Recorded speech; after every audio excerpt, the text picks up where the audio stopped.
Quito. Y saludo también a nuestro siguiente invitado, Roger Cele, politólogo, coordinador del Observatorio Legislativo de la Fundación Ciudadanía y Desarrollo, en esta oportunidad para tratar algunos temas vinculados con la actualidad legislativa, pero enfocándonos principalmente con el tema que más ruido hace en estos días y que ha venido desarrollándose durante ya algunas semanas, esta iniciativa de juicio político al presidente de la República, Guillermo Lasso.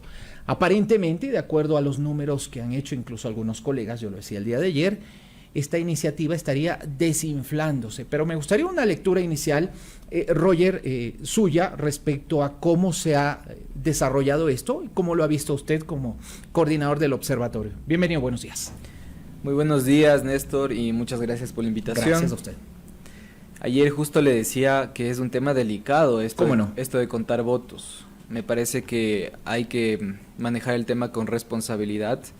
Antes de atreverme a decir más o menos cómo están las fuerzas políticas, quisiera hablar del tema institucional. Y es que nosotros esperaríamos que hoy en día sepamos de parte de los jefes de bancada cómo van a votar las bancadas, no cómo van a votar esos votitos sueltos de 1, 2, 3 legisladores que pueden cambiar las cosas. Entiendo. Esperaríamos una legislatura que dé mayor transparencia y mayor certeza a la ciudadanía al respecto de sus posiciones. Por ejemplo, la bancada de UNES es la única que ha sido clara en su posición al respecto del juicio político. Sacó un comunicado diciendo que 47 votos a favor del juicio, ni más ni menos. Luego me preocupan expresiones de otros legisladores que han dicho, estamos sumando votos. Son entre 9 que vamos a sacar de la bancada de UNES, vamos a sacar 8 del Partido Social Cristiano, por poner un número, vamos a sacar 3. Desde mi punto de vista, a nivel institucional, esto no debería pasar, porque se supone que se conforman bancadas para que haya organicidad, claro. Es decir, para que voten en conjunto. Ahora, esto ya viéndolo desde el aspecto que usted domina y justamente lo que es las competencias suyas en materia profesional, Roger, denota mucha fragilidad a nivel legislativo, denota fracturas también de la institucionalidad. ¿Cómo lo analiza usted como politólogo?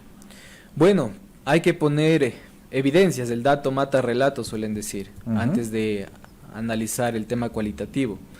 Yo desafortunadamente he escuchado 2 intervenciones de 2 legisladores en un programa de un medio digital. Una legisladora ha dicho sin ningún empacho que le han ofrecido cargos al interno de la Asamblea Nacional para sus familiares o amigos a cambio del voto. Ayer otro legislador también mencionaba que ofrecen $3 millones por un voto. Caramba. Sin duda alguna, estas expresiones, que pueden ser verdad o mentira, yo quisiera que se transformen en denuncias formales, están minando la institucionalidad de la Asamblea, están demostrando que los partidos políticos no están preparados para procesar las demandas ciudadanas y sobre todo están afectando la credibilidad y confianza de la institución parlamentaria. Claro. Casos como este hacen que muchos legisladores que trabajan digamos honradamente y que no están inmersos en casos de corrupción también se vean afectados y que posiciones ciudadanas como la de que se vayan todos o que se disuelva la asamblea o de que vayamos a muerte cruzada se posicionen en el debate público. Y ahí, solo con esto termino, el tema es el siguiente: una democracia necesita contrapesos.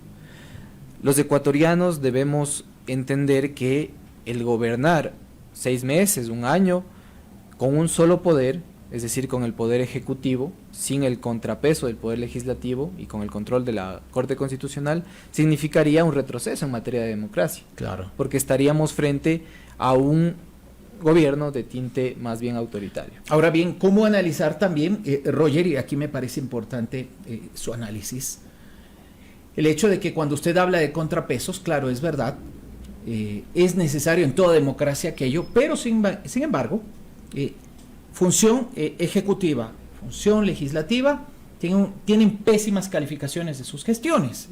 Solamente estoy revisando aquí un dato al azar: 21 de marzo 2023, perfiles de opinión, 8,78%, en el caso del presidente de la República, un índice apenas superior el 13,47% también al 21 de marzo, lo que da cuenta de que el ciudadano común percibe como deficiente, siendo generoso, la gestión tanto del legislativo como del ejecutivo a través del presidente de la República. Sí, bueno, estamos hablando de datos de percepción. Es decir, el sentir de la gente, ahí pues hay que introducir de nuevo los datos al respecto de lo que está pasando. Es verdad, es importante eso. Ayer, igual en una conversación decían, esta asamblea es la más ineficaz a la hora de legislar. Posiblemente no. ¿Por qué? Porque el dato dice que en promedio en los últimos años se aprueban 15 leyes y se presentan 300 proyectos de ley. Por año. Por año. Okay. Esta asamblea ha hecho lo mismo. Entonces no podemos decir que esta asamblea ha legislado menos. Quizá el debate debe ser mucho más profundo y pensar si es que las leyes son oportunas, si es que las leyes son necesarias para la ciudadanía y sobre todo si conectan. Por ejemplo, vemos que la Asamblea Nacional dedica mucha parte de su tiempo, más del 60% de las votaciones son en procedimiento parlamentario y en las famosas resoluciones, el día del bizcocho, por ejemplo. Eso genera que no haya una conexión con la necesidad ciudadana, de seguridad, de educación, de salud y demás. Entonces, esta desconexión hace que la gente comprenda que la Asamblea no está haciendo nada, cuando podría ser todo lo contrario. Vemos, por ejemplo, que la Asamblea Nacional ha entregado leyes en materia de seguridad y el Ejecutivo, por ejemplo, no ha capacitado a los policías. Vemos que la Asamblea Nacional ha aprobado un proyecto de ley de protección de datos personales y el Ejecutivo no ha creado la Superintendencia de Protección de Datos Personales y tampoco ha generado un reglamento. Okay. Es decir, las instituciones públicas podrían estar haciendo un trabajo, pero está desconectado de la coyuntura y de la realidad de la gente. Y con este último ejemplo termino. Usted recordará el terremoto de Manabí y Esmeraldas. Se presentó un proyecto de ley que buscaba ayudar a la recuperación económica de estas provincias, pero se aprobó 5 años después. Yo le pregunto a la gente, ¿una ley 5 años después de una tragedia es oportuna? Claro, entiendo. Ahora bien, usted ha citado aquella frase, bastante recordada por muchos, dato mata relato. Entonces, si bien es cierto, la Asamblea Nacional, el Legislativo, en la actualidad está dentro del promedio de otras asambleas, ¿qué es lo que está fallando? ¿Hay una mala comunicación o esta suerte de pugna permanente con el Ejecutivo, ahora más acentuada por el juicio político, es la que está o la que al final del día termina minando la percepción? Digo yo también, aquí hay un aspecto que hay que considerarlo con pinzas y entenderlo bien, del ciudadano hacia el trabajo que allí se hace. Claro, ahí hay al menos dos problemas. El primero es que si preguntamos a las personas si comprenden cuál es el rol de la Asamblea Nacional, posiblemente no. La respuesta sea que no. Muchas veces se espera que el legislador haga una escuelita, que haga el puente, que genere recursos para la provincia, cuando el rol del legislador es justamente legislar, fiscalizar y representar. Ese rol posiblemente no esté siendo bien comunicado por la Asamblea Nacional y por los legisladores. Y ahí también hay que pensar un poco en la relación que tiene la Asamblea Nacional con los medios y la transparencia. ¿Por qué? Porque los periodistas muchas veces dicen, o sea, si yo ingreso a la página de la Asamblea Nacional, no puedo descargarme un reporte al respecto de cuántas leyes han aprobado, de cuántos proyectos de ley han presentado, de cuántos juicios políticos. Por ejemplo, si usted hoy en día, ciudadano, ingresa a la página de la Asamblea, no va a saber cuántos juicios políticos han estado en marcha en esta legislatura. Son 20 juicios y no se ha transparentado ninguno. Entonces, el periodista, al no tener información, y yo coincido con ellos, digamos, está inmerso en la lógica de la coyuntura y la pugna política.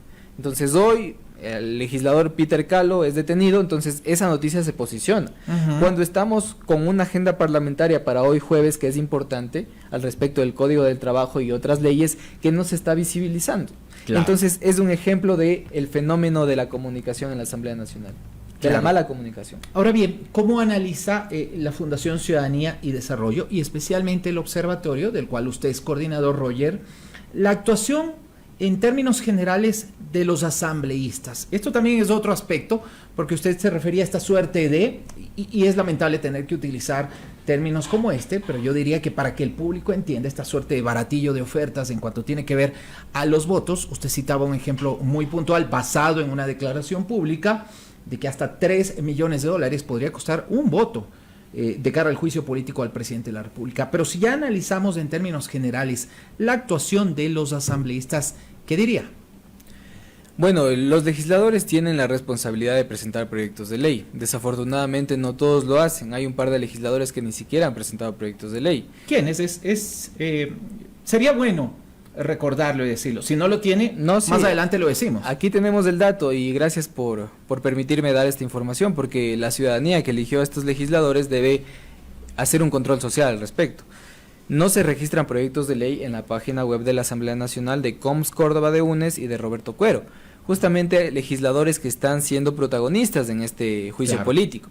Eso nos hace pensar que quizá los legisladores tengan una agenda más bien de fiscalización y no de legislación, pero ahí volvemos al tema. Los elegimos para legislar, fiscalizar y representar. Y ahí quisiera introducir otro dato de gestión, que es el tema de los ausentes en las votaciones del Pleno de la Asamblea Nacional.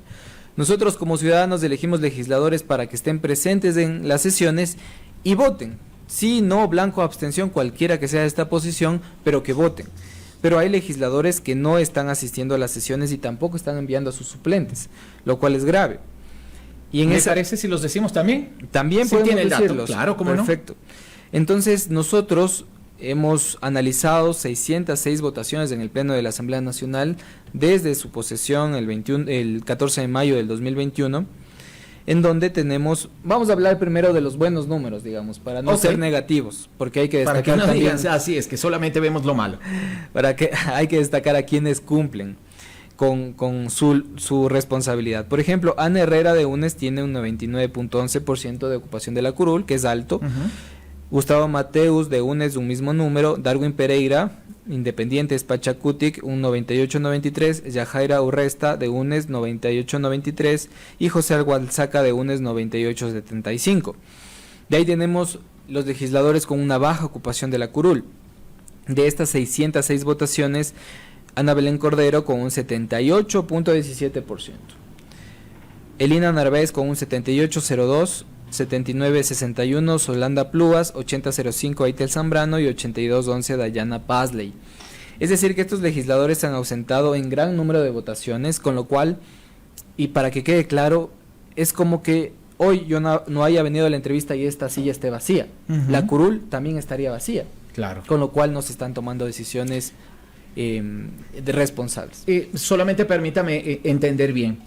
Casi en 8 de cada 10 ocasiones, asambleístas como los que usted acaba de citar, uno de ellos, Ana Belén Cordero, que es muy mediática, yo la veo en los medios todos los días permanentemente invitada, no han estado presentes en las votaciones. Sería 2 de cada 10, no 8 de cada 10. Ok, Sería perfecto. más o menos un 20% de todas las votaciones que no asisten.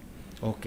Que también... Que se traducen en más de 100 votaciones. Claro, exactamente. Esto es un número bastante elevado si ponemos o nos ponemos a analizar el contexto general que rodea al análisis que usted ha hecho. Ahora bien,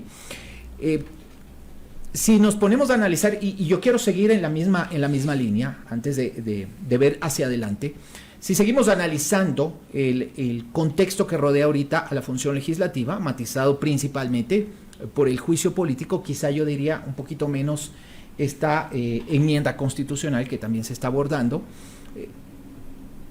y lo que se viene en las siguientes semanas, usted diría que el panorama de alguna forma tiende a que se acentúen estas diferencias, es decir, en los siguientes días y semanas vamos a tener más confrontación, más enfrentamientos, más diferencias, etcétera, etcétera.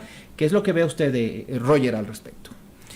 Bueno, mayo va a ser un mes complejo para la legislatura, debido a que hay varias cosas que hay que resolver, entre ellas la elección de autoridades legislativas, el trámite de leyes controversiales como el Código del Trabajo, como la Ley de Minería, por ejemplo. Hay también procesos de fiscalización en marcha como el juicio político, que desafortunadamente, según declaraciones de algunos legisladores, no va a terminar antes del 14 de mayo, lo cual, según mi punto de vista, es riesgoso para la institucionalidad del Ecuador, porque estamos frente a una elección de autoridades en la cual difícilmente va a haber un consenso, es decir, imagínense que cuando empezamos la legislatura se obtuvo con las justas los 71 votos para elegir a Guadalupe Llori. Ahora que estamos en medio de un problema político sin precedentes, difícilmente vamos a conseguir esos 70 votos. Entonces, ¿de lado y lado? De lado y lado. Ok. Hemos visto, por ejemplo, que de nuevo, como en el anterior inicio del periodo legislativo, comenzaron los legisladores que se declaran independientes, como Javier Ortiz, que ha manifestado que se separa de la bancada del Partido Social Cristiano. Peter Calo, nos enteramos, nos desayunamos que ya no has pertenecido a Pachacutic, y vamos sumando aquellos legisladores que van separándose de las bancadas, con lo cual va a haber mayor fragmentación en la hora de tomar consenso. Claro. Y pues esto, sin duda alguna, va a generar que haya mayor pugna de poder, que haya mayores problemas a la hora de generar consensos y que la legislatura no avance en estos temas. Mucho me temo que el juicio político, la elección de autoridades y la aprobación de leyes en mayo no va a ser como todos esperamos. ¿Corre el riesgo la Asamblea Nacional tal vez de quedar en acefalía durante unos días, yo no lo sé, frente a este panorama bastante incierto, frente a la fragmentación mayor? Y claro, matizado, vuelvo, repito, por el juicio político que de alguna manera como que está, digamos, acelerando o exacerbando más estas posiciones diversas, divergentes. La Asamblea Nacional, más allá de lo político que podría pasar a la interna, podría generar mayor inseguridad jurídica en el país. Recordemos que la Asamblea Nacional aprueba leyes, genera procesos de fiscalización, nada más y nada menos que el presidente de la República, y si no se cumple el imperativo legal de la Ley Orgánica de la Función Legislativa, que dice el 14 o cada 2 años se eligen nuevas autoridades, ese juicio político que se genera después digamos, con continuación de las anteriores autoridades, podría generar un problema jurídico importante, que podría ser revisado por la Corte Constitucional. Caramba. Recordemos que la Corte Constitucional estaría facultada de generar procesos de destitución a los legisladores también, con lo cual el problema se agravaría aún más. Y esto podría, si lo traspolamos ya a los siguientes 2 años, segunda mitad del periodo del presidente de la República, podría acentuarse mucho más, Roger. Sí, la reflexión que nosotros proponemos a los legisladores es pensar si es que la salida de Guillermo Lasso va a solucionar en los próximos 2 años los problemas del país, si es que se queda Guillermo Lasso va a solucionar en los próximos 2 años los problemas del país, pues esas respuestas son las que necesitamos. Y el debate político en la Asamblea Nacional debería incluir esto, porque si es que el presidente de la República se fuese a su casa, la legislatura debería cambiar un poco la perspectiva que ha tenido en el último año y tratar de generar gobernabilidad para despachar leyes, para generar política pública y para mejorar las condiciones de vida de los ecuatorianos. Claro. Bueno, y me gustaría cerrar con una última reflexión en este sentido, Roger. Siendo así las cosas, entonces vamos a tener en definitiva un panorama muy difícil que se va a acentuar a partir del próximo mes de mayo, con unos 2 años siguientes bastante complejos, y lo preocupante, diría yo, es que a estas alturas, cuando deberíamos estar hablando de los acuerdos políticos, digo acuerdos bien llevados, transparentes, y en aras de que efectivamente se cumpla lo que usted menciona, digo, de que se legisle en favor de las necesidades de los ecuatorianos, de que se fiscalice también las tareas que viene desarrollando el gobierno, pues lamentablemente estamos enfocados en otros temas. El panorama es desalentador, diría yo. Sí, es desalentador en el sentido de que nuestros políticos no han priorizado generar consensos. Y ojo que generar consensos es complejo, no es sencillo. Generar consensos implica que alguien debe retroceder, alguien debe de ceder. Y en este caso, nuestros políticos no han cedido en ninguna de sus posturas, con lo cual quien pierde al final del día somos los ecuatorianos. Definitivamente. Incluso podemos decir que en contextos más complejos como guerras mundiales, los políticos han logrado ponerse de acuerdo de forma transparente para lograr salir de los problemas. Ahora, el juicio político es una gran oportunidad para que la Asamblea Nacional nos demuestre que ha analizado el contexto político, económico y social del Ecuador y ha tomado una decisión, y esa decisión está en el marco de la ley y deberá ser respetada por todos y todas. Roger, muchísimas gracias por sus puntos de vista, por su análisis, y ojalá tengamos la oportunidad de, con el paso de las semanas, nuevamente conversar para saber cómo decanta todo este proceso de juicio político, qué es lo que pasa respecto a los acuerdos previo a lo que va a ser designación de nuevas autoridades en el legislativo y toda esta serie de problemas que estamos enfrentando, lamentablemente, ahora que es necesario que estemos, digamos yo, o que seamos más eficientes, estamos envueltos en toda esta serie de dimes y diretes y así un montón de problemas.